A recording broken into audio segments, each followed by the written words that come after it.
nun tro bun ron thang sa le me a Marina kimi zan khai zai tha e ka van lom em kho effect le zel ni a ni chan le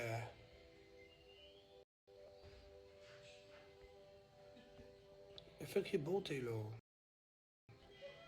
ting effect hi ron chor chu top thei le ke 325 ral te bye bye kalon lu tu ke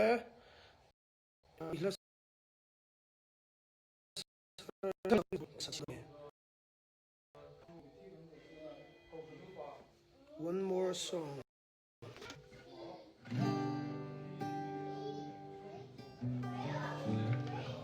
zaina kala thar kha sak tu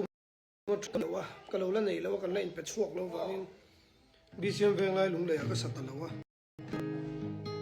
kala sa chuak lo ni nak tu za na hian leite a hun ka mang do na leite ve ro sin am chuan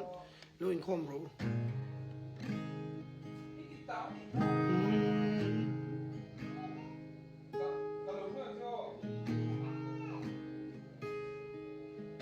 mangai te charin thin lung na in mit tui kam sala kalung nai lo ve I swa kanei anin min tu chi so ba me u po kha atwar na mun na po lal pa ring tang kha lal pa karing len lo che hetiam thiu hi tok lo ila muang in om reng ila karing chan lal pa ring om ka chiang ai lo min ma ngai zia hi o ka chiang thar le chi min ngai tu zia hi o ka chiang non le chi khala kha lo ngai thalo in lo chuan lo ngai thla chi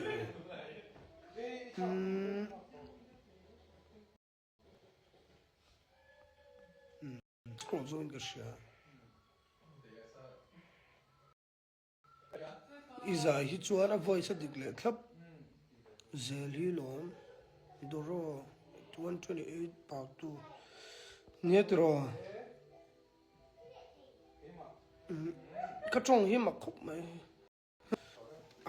chang chua ya ne ka za hi chuan in rin ai tak hian pang ai vele piana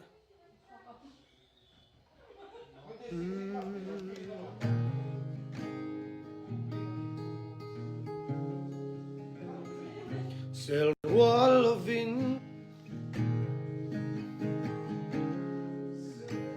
mi mong kan lo piang sing mi tan zong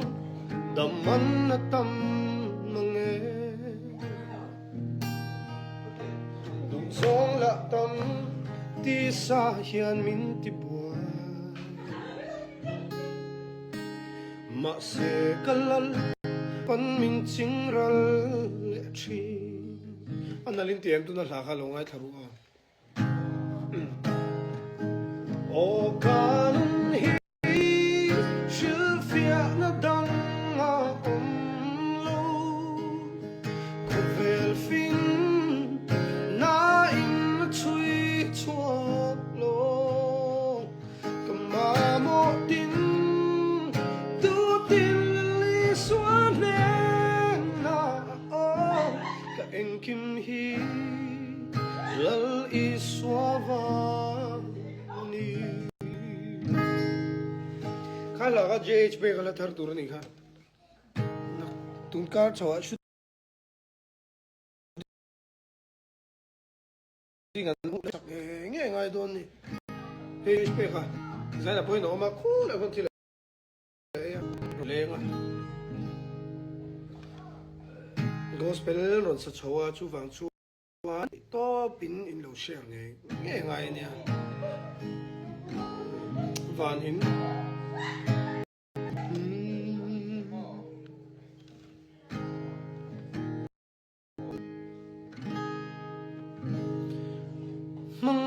na lo thil dang a om to lo na mun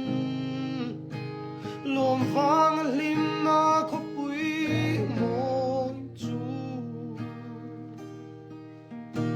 mi bol lo ber te po an thiam lim na mun na chu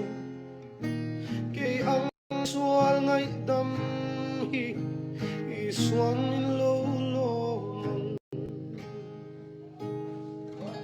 khalai thang kha bi ka da le kami